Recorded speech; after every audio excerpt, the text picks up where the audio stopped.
വരട്ടടാ.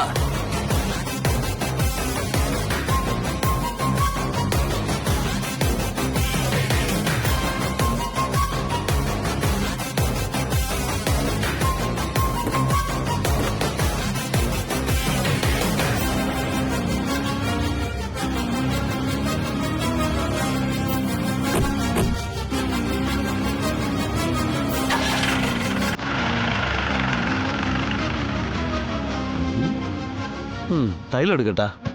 ഇത് തൈലം കിഴിയിട്ട് പിടിക്കാനേ കാശാ കിട്ടിയില്ലേ. നീ കയറി പോ.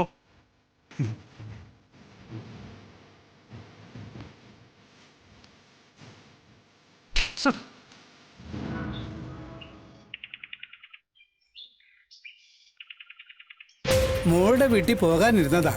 സത്യാമ്മ വിളിച്ചതുകൊണ്ട് പോക്ക് മാറ്റി വെച്ച് ഇങ്ങ് പോന്നു. അറിയാലോ, ഇവിടുത്തെ കാര്യം കഴിഞ്ഞിട്ട് ഈ പിള്ളയ്ക്ക് എന്തും ഉള്ളൂ. അത് സ്വന്തം കാര്യമായാലും മക്കളുടെ കാര്യമായാലും അങ്ങനെ തന്നെ. അതിന് പിള്ളേർക്ക് ഇച്ചിരി പരിഭവമുണ്ട്. പക്ഷേ അതൊന്നും ഞാൻ കാര്യമാക്കാറില്ല. എന്തൊക്കെ വന്നാലും ഇവിടുന്ന് കിട്ടിയിട്ടേ ഉണ്ടായിട്ടുള്ളൂ. എടോ, താൻ ഓർക്കുന്നുണ്ടോ, ഞാനിത് വാങ്ങിക്കുമ്പോഴേ ദേ ആ കാണുന്ന വഴിയോ റോഡോ ഒന്നുമില്ല. വലിയൊരു ചതുപ്പ നിറയെ മണ്ണിട്ട് നികത്തിയ ഈ പരുവാക്കിയെടുത്തതേ. ഈ പ്രദേശത്തുള്ള ആദ്യത്തെ വെളിച്ചവും ഇവിടുന്നുള്ളതായിരുന്നു.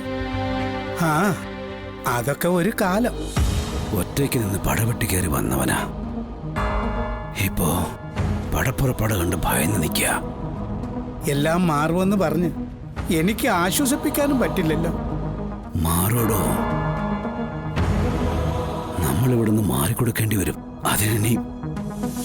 അതിനി അധികം നാളൊന്നും വേണ്ടി വരും തോന്നില്ലല്ലോ പിള്ളേ.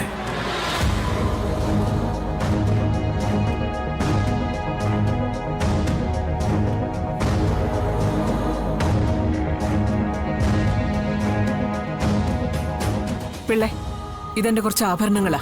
നമ്മൾ വീട് മാറി കഴിയുമ്പോ ഇതൊന്നും പൂട്ടിവെക്കാനുള്ള സംവിധാനമൊന്നും ആ വീട്ടിലുണ്ടാവില്ലല്ലോ. അല്ലെങ്കിൽ തന്നെ ഇതൊക്കെ സൂക്ഷിച്ചു വെച്ചിട്ട് ഇനി എന്താ കാര്യം? കെട്ടിക്കാൻ പെൺമക്കളൊക്കെ ഉണ്ടെങ്കിലേ ഇതെടുത്ത് വെക്കാം. അല്ലെങ്കിൽ നല്ല വിലയുള്ള സമയല്ലേ, ഇതങ്ങ് കൊടുത്തേക്കാവുന്നേ. പിള്ളേ ഇത് കൊണ്ടുപോയി ഏതെങ്കിലും ജ്വല്ലറി കൊണ്ടുപോയി കൊടുത്തിട്ട് കിട്ടുന്ന കാശ് വാങ്ങിച്ചോണ്ട് വാ. നമുക്ക് വക്കീലിന് കൊടുക്കാനും മറ്റേ ഇതിൽ നിന്ന് എടുക്കാലോ. അത് വേണോ? ഈ കൊടുക്കുന്ന ഓരോ ആഭരണങ്ങളും താൻ ഇഷ്ടം തോന്നി വാങ്ങിച്ചിട്ടുള്ളവയാ. ഈ വയസ്സുകാലത്ത് എനിക്കെന്തിനാ ആഭരണം? അതുമല്ല, സ്വർണ്ണം ഇട്ട് നടക്കുന്നതല്ലല്ലോ പ്രധാനം. ഈ വീട് നിലനിർത്തുന്നതല്ലേ നമ്മുടെ ആവശ്യം. ഇപ്പൊ നല്ല വില കിട്ടും. അതുകൊണ്ട് നമുക്കിത് കൊടുക്കാൻ രാഘവേട്ട. പിള്ളേ, ഇതങ്ങ് കൈയോടെ വാങ്ങിച്ചോ. എന്നിട്ട് ഇപ്പൊ തന്നെ പോയിട്ട് വാ.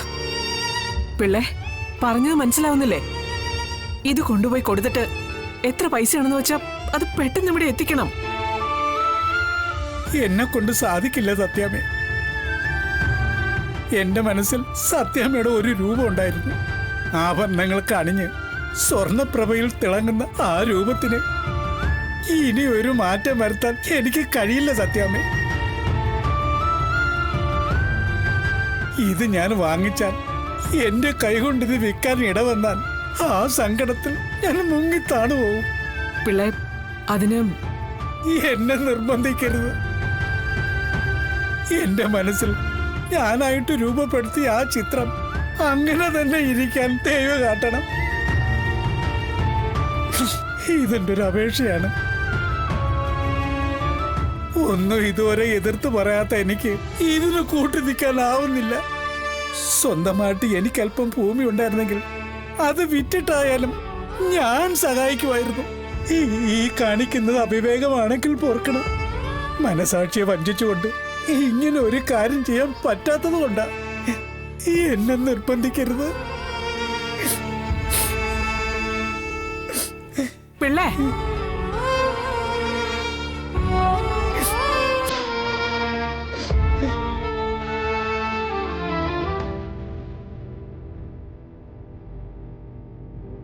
പൊന്നി, സത്യമേ, ഞാൻ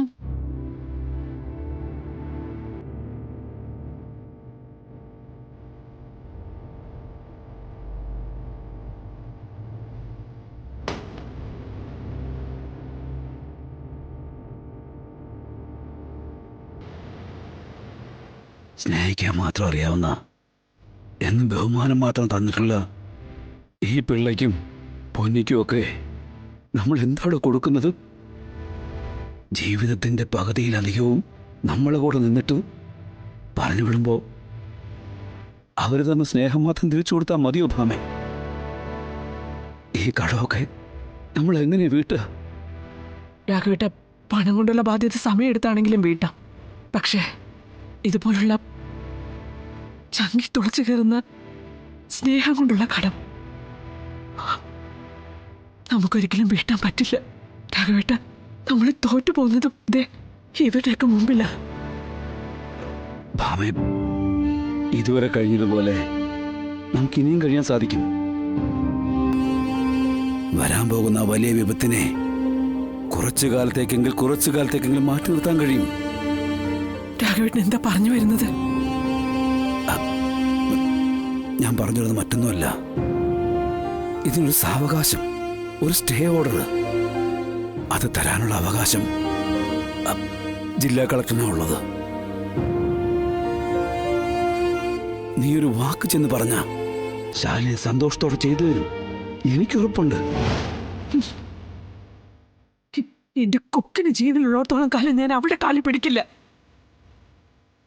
കടത്തിണ്ടെ കിടക്കേണ്ടി വന്നാലും അവളോട് യാചിക്കാൻ സത്യഭാമയെ കിട്ടില്ല. ഭാമേ, ഞാൻ പറയുന്നത് എന്താന്ന് വെച്ചാ എനിക്കൊന്നും കേൾക്കണ്ട. അഭിമാനം വിറ്റ് ഈ വീട് സ്വന്തമാക്കിയിട്ട് ഒരു രാത്രി പോലും സ്വസ്ഥമായിട്ട് ഉറങ്ങാൻ എനിക്ക് കഴിഞ്ഞില്ലെങ്കിൽ പിന്നെ എന്തിനാ രാഘവേട്ട ഞാൻ പിന്നെ ആ സാഹസത്തിന് നിൽക്കുന്നത്? വീട് പോട്ടെ, സ്ഥലവും പോട്ടെ, എല്ലാം പോട്ടെ, എന്നാലും അവളുടെ കാല് പിടിക്കാൻ എന്നെ കിട്ടില്ല. പകരം എന്നോട് എന്റെ ജീവൻ കളയാൻ പറഞ്ഞു. ഞാനിത് സന്തോഷത്തോടെ ചെയ്യും. എന്നാൽ ഇത് സത്യഭാമ ചെയ്യില്ല.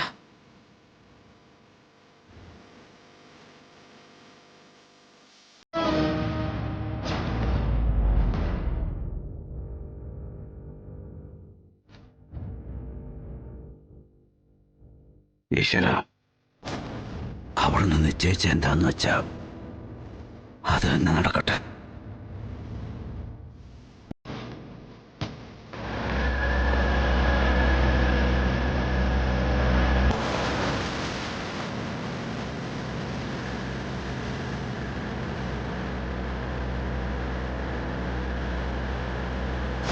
എന്റെ വീട്ടിൽ നീ ഇനി വേണ്ട.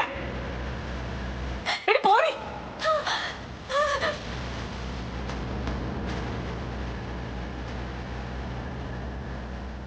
വിഷ്ണുവേട്ടാ, എന്നെ എന്നെ ഇവിടെ ഇറക്കിയാൽ മതി. ഇവിടെയോ? അല്ല, അതുകൊണ്ട് ഞാൻ വീട്ടിലേക്കാ, ഞാൻ അങ്ങോട്ടാക്കാം. അത് വേണ്ട വിഷ്ണുവേട്ടാ, എനിക്ക് ഇപ്പൊ വീട്ടിലേക്ക് വരാനാവില്ല. എൻ്റെ മനസ്സ് വല്ലാതെ തകർന്നിരിക്കുക. അതുകൊണ്ട് കുറച്ചു നേരം എനിക്ക് എവിടെയെങ്കിലും ഇരിക്കണം. അപ്പോൾ എൻ്റെ മനസ്സൊന്ന് ക്ലിയർ ആവും. എന്നിട്ട് ഞാൻ വീട്ടിലേക്ക് വെക്കണം. ഏയ്, അതൊന്നും വേണ്ട ക്ഷമേ. ആ ചന്ദ്രബോസ് അങ്ങനെ പറഞ്ഞോണ്ടാണോ? ക്ഷമ, അവരൊക്കെ പറയുന്നിട്ട് നമ്മൾ നമ്മുടെ മനസ്സ് വേദനിപ്പിക്കാൻ നിന്നാ അതിനൊക്കെ നേരം കാണുള്ളൂ. ക്ഷമ, നമ്മൾ ചിലത് കണ്ടില്ല കേട്ടില്ല എന്നൊക്കെ പറഞ്ഞ് വിടണം. വിഷ്ണുവേട്ടനെ എൻ്റെ സ്വന്തം ഏട്ടനായിട്ടാണ് ഞാൻ കണ്ടിരിക്കുന്നത്. ആ പറഞ്ഞതെല്ലാം അങ്ങനെ അങ്ങ് തള്ളിക്കളയാൻ എനിക്കാവില്ല. പിന്നെ രോഹിത് എന്നെ വെറുക്കുന്നു എന്ന് എൻ്റെ മുഖത്ത് നോക്കി തന്നെ പറഞ്ഞു. അതൊന്നും മനസ്സിൽ നിന്ന് കളയാൻ പറ്റുന്നില്ല. ഓർക്കും തോറും വല്ലാത്തൊരു വീർപ്പ് മുട്ടില്ല.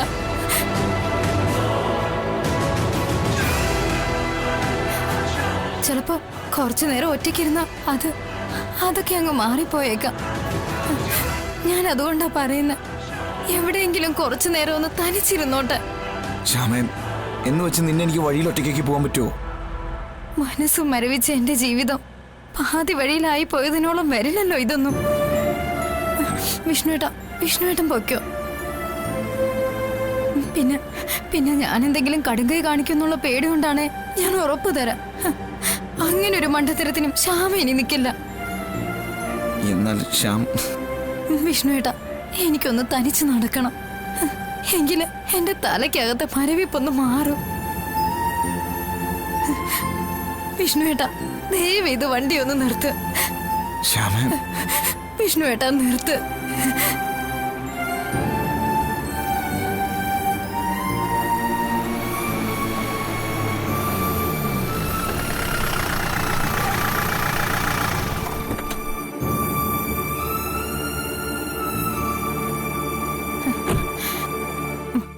വിഷ്ണുവേട്ടൻ പൊയ്ക്കോളൂ, ഞാൻ വന്നേക്കാം.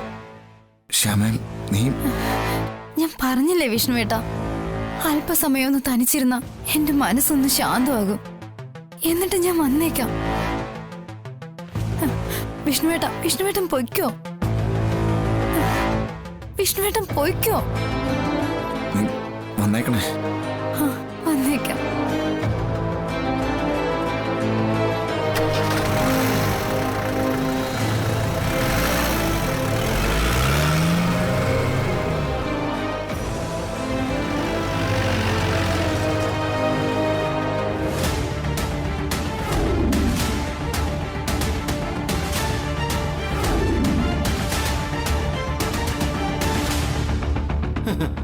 നീ വേണമെങ്കിൽ ഇവന്റെ കൂടെ അങ്ങ് പുറത്തോഴി.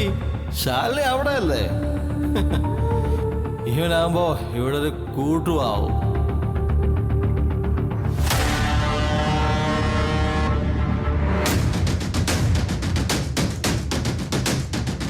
കുഞ്ഞേ,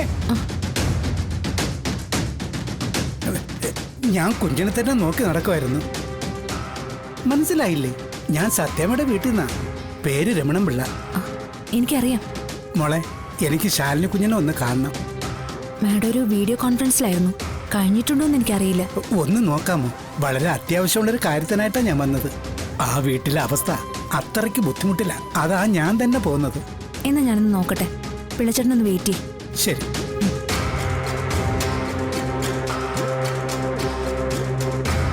Okay, take up this project if you can. I will guarantee. Definitely it will benefit you. That's okay. Definitely meet you in person. Yeah, sure. Thank you.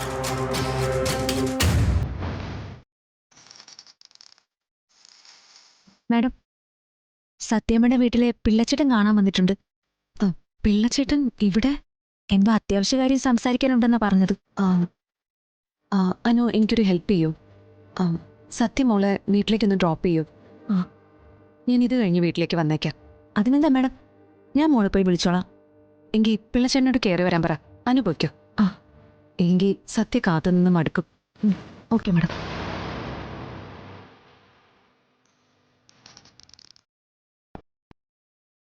എന്തിനായിരിക്കും പിള്ളച്ചേട്ടൻ വന്നത്? വരും, മാഡം വിളിക്കുന്നുണ്ട്.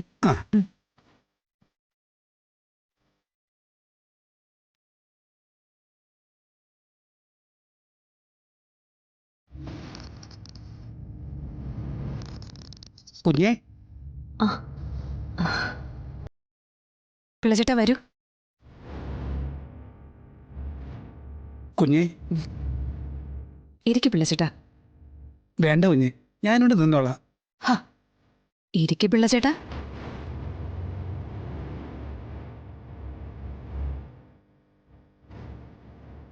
ഇനി പറയും, എന്തൊക്കെയുണ്ട് വിശേഷം?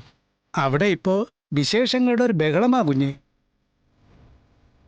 മോൾ അവിടുന്ന് ഇറങ്ങിയതിന് ശേഷം അവിടുത്തെ കാര്യങ്ങളൊക്കെ കുഴപ്പത്തിലേക്കാ നീങ്ങുന്നത്. ഞാനിവിടെ വന്ന കാര്യവും ഇങ്ങനൊക്കെ പറഞ്ഞ കാര്യങ്ങളോ സത്യം അറിയരുത്.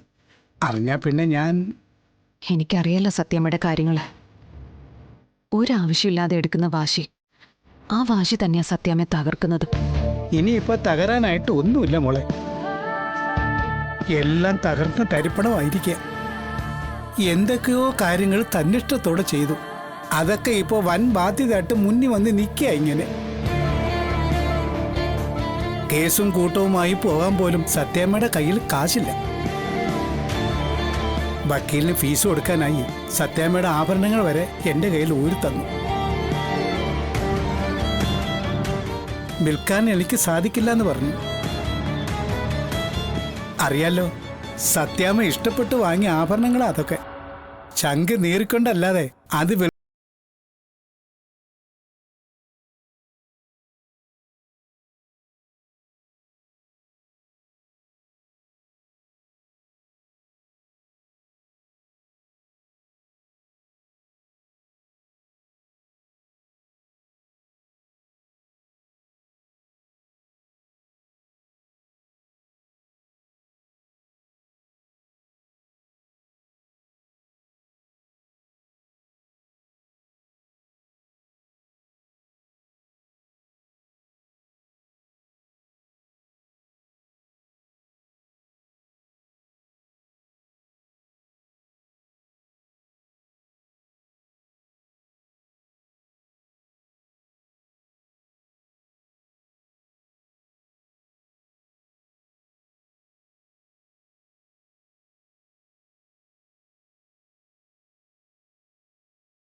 എത്രയും പെട്ടെന്ന് ഈ പ്രശ്നങ്ങളുമായി മോൾ ഇടപെട്ടില്ലെങ്കിൽ വലിയൊരു ദുരന്തം തന്നെ അവിടെ നടന്നിരിക്കും. സത്യാമ്മ എങ്ങനെ നടന്ന സ്ത്രീയാ? ആഭരണങ്ങളൊന്നും ഇല്ലാതെ മുഷിഞ്ഞ വസ്ത്രവും ധരിച്ച് പണത്തിനു വേണ്ടി വെറുതെ തെക്കും വടക്കും ഓടി നടക്കുന്നത് കാണുമ്പോൾ മനസ്സ് തകർന്നു പോകുകയാണ്. ഒരു വക്കീലിന് കൊടുക്കാൻ പോലും കാശില്ലാത്ത അവസ്ഥ. അതുകൊണ്ടാ പറഞ്ഞത്, മോള് വരണം. മോള് വന്നു നിന്ന് ആ വീട്ടിലെ എല്ലാ പ്രശ്നങ്ങളും തീർക്കണം. ഇത് എൻ്റെ ഒരു അപേക്ഷയാണ്. ഞാൻ വരാം പിള്ളച്ചേട്ടാ, ഉടനെ തന്നെ വരാം.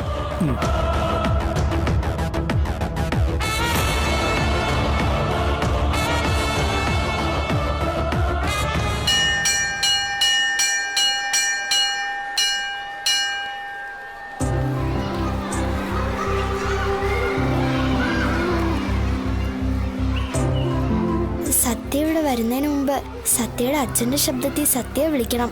ഇല്ലെങ്കിൽ പിന്നെ വിളിക്കാൻ പറ്റില്ല. സത്യാണെങ്കിൽ ഈ കോളും പ്രതീക്ഷിച്ച് ഇപ്പൊ മുതൽ ഇരിപ്പ് തുടങ്ങും. എന്തായാലും ഇവിടെ നിന്ന് തന്നെ വിളിക്കാം. ഇവിടേക്ക് സത്യ ഓടി വരാനൊന്നും സാധ്യതയില്ല. പപ്പി, പപ്പി, ആരെ വിളിക്കുന്നേ? ആരെയല്ല, അച്ഛൻ വിളിക്കുമെന്ന് പറഞ്ഞിട്ട് വിളിച്ചില്ല പപ്പി. ആ, ചിലപ്പോ ജോലി തിരക്ക് കാണും. കുറച്ചു കഴിഞ്ഞ് വിളിക്കുമായിരിക്കും. കുറച്ചു കഴിഞ്ഞ് അമ്മ വരും എന്നെ വിളിക്കാനായിട്ട്. പിന്നെ അധിക നേരമൊന്നും അച്ഛനോട് സംസാരിക്കാൻ പറ്റില്ല. അമ്മ ഉണ്ടെങ്കിൽ അച്ഛൻ സംസാരിക്കില്ല. അയ്യോ, നിന്നെ ടീച്ചറിനോട് ഒരു കാര്യം പറയാൻ മറന്നു. സത്യം എവിടെ ഇരിക്കെ? ഞാൻ ടീച്ചറിനെ കണ്ടിട്ട് ഇപ്പൊ വരാം.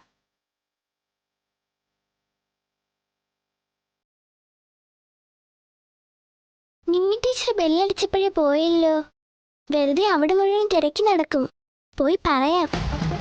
Puppy, puppy.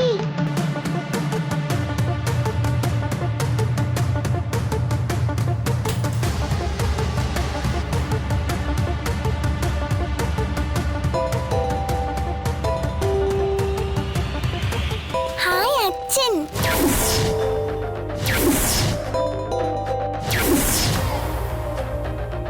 ഹലോ അച്ഛ. എന്താ ഇത്രയും നാളും വിളിക്കാതിരുന്നത്? ജോലി തിരക്കായിരുന്നു മോളെ, അതുകൊണ്ടാ മോളൊന്ന് വിളിക്കാൻ പറ്റാതിരുന്നത്. അച്ഛന് സുഖാണോ അച്ഛ? മോൾക്ക് സുഖം തന്നെയല്ലേ? പക്ഷെ എനിക്ക് അച്ഛനെ ഒന്ന് കാണണം. അന്ന് വന്നിട്ട് പെട്ടെന്ന് പോയില്ലേ, അതുകൊണ്ട് അച്ഛനെ ഒന്ന് ശരിക്ക് കാണാൻ പറ്റിയില്ല. അതുമല്ല, അമ്മയെ അച്ഛനെന്ന് കണ്ടില്ലല്ലോ. ലീവ് കിട്ടുമോന്ന് നോക്കട്ടെ മോളെ. മോളെ അമ്മയെ പുറത്ത് കൊണ്ടുപോവുകയും ചെയ്യാം.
അപ്പൊ ഇത്രയും നാളെ അച്ഛനാന്ന് പറഞ്ഞ് എന്നെ ഫോണിൽ വിളിച്ച് സംസാരിച്ചോണ്ടിരുന്നത് പപ്പിയായിരുന്നോ? അപ്പൊ എന്നെ പപ്പി ഒന്ന് പറ്റിക്കായിരുന്നല്ലേ?